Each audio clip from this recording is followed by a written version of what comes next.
We spent most of our 9th day in Europe exploring the Jungfrau on the opposite side of the valley from our hotel in Mürren. To get there, we cable carred down to Lauterbrunnen.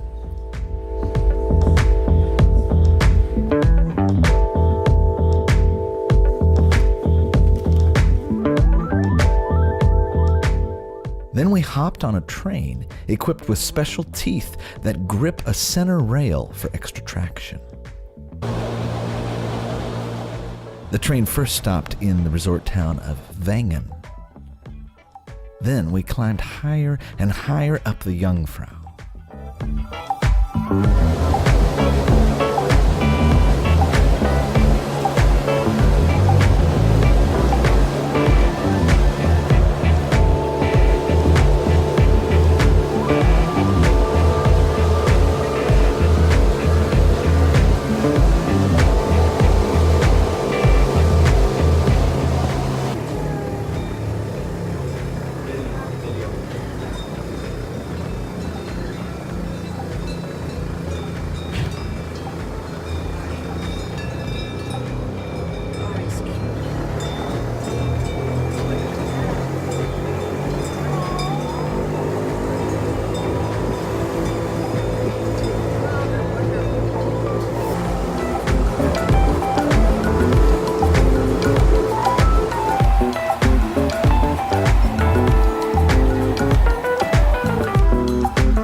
Jungfrau means young Fräulein or young lady. The Jungfrau stands beside two other peaks. A Swiss fable says the Jungfrau is protected by the center peak called the Monk or Monk. This monk protects the Jungfrau from the peak on the left, which is the Eiger or Ogre.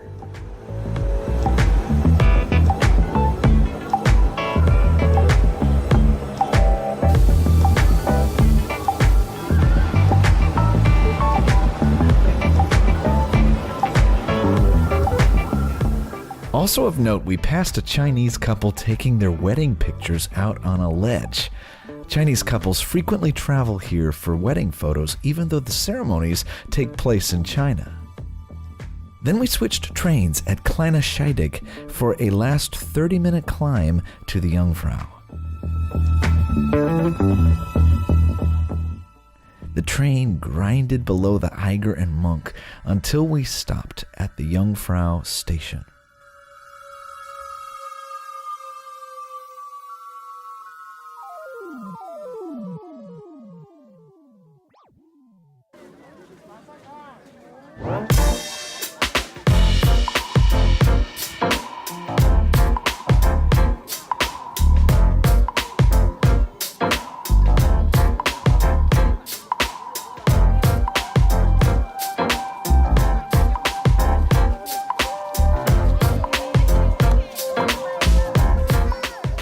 Outside, visitors gaze at an 11-mile-long glacier. A restaurant on the other side of this hill serves coffee. Inside, we viewed historical models of the complex, a Lindt chocolate exhibit, and the ice palace. The Swiss cut a hole in the glacier to create this ice palace. They installed handbars and lights in the glacier walls so people like us can strut, spin, and slide in comfort.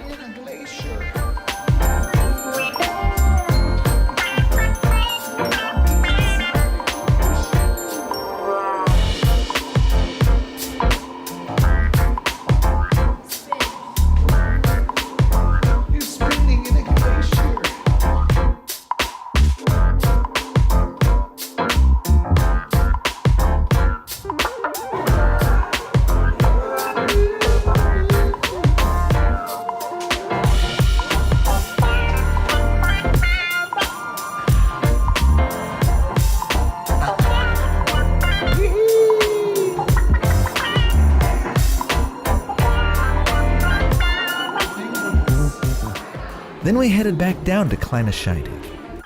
We lunched there, then set out on a hike.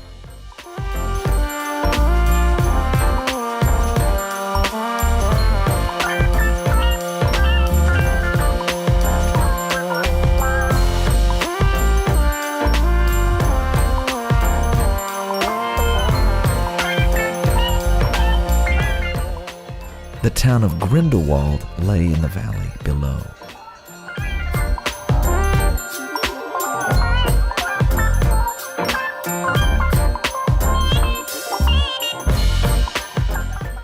Cows clanged their bells in the distance below us.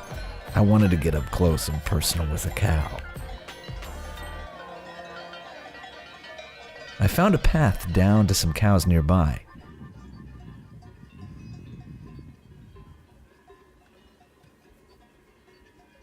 This cow had no desire for a close human encounter.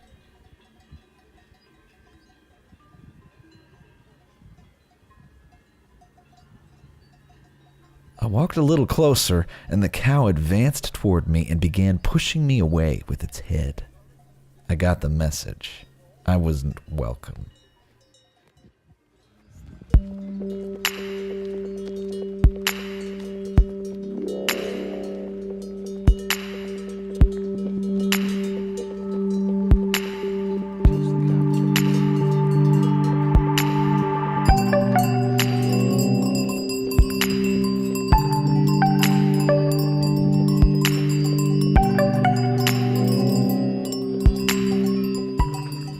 On our way to a cable car station, we passed an elaborate playground.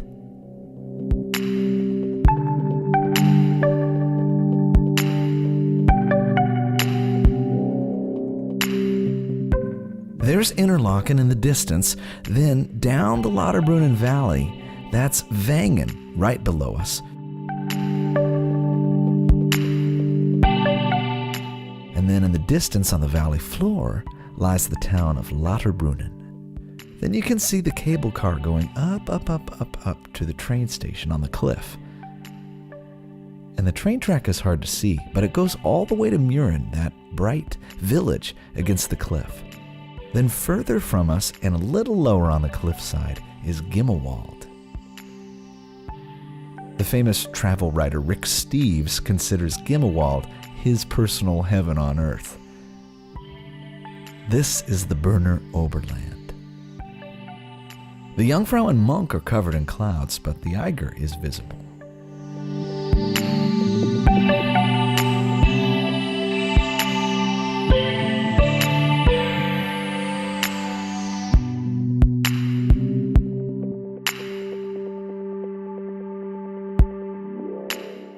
At that playground, you can slide down the cow, jump on trampolines, or bowl in the adjacent bowling alley.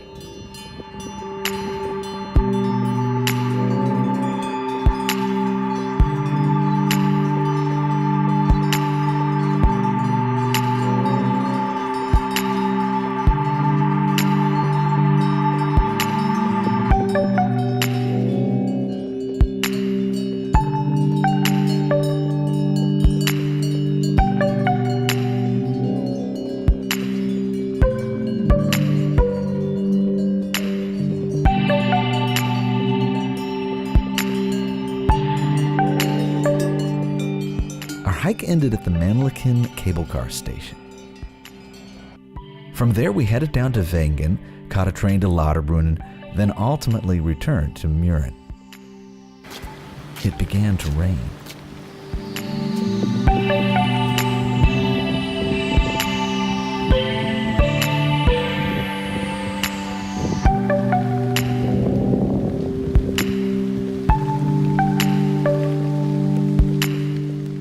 We met up with my mom and had dinner across the road from our chalet.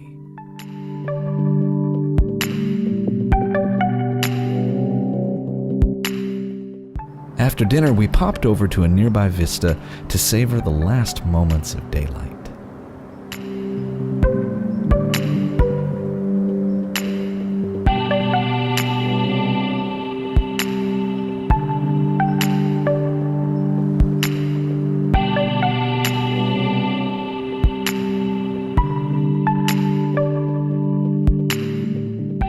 Stay tuned for our next episode when we explore the Mürren side of this valley. We'll head up to a former James Bond movie set, hike to a waterfall, and more.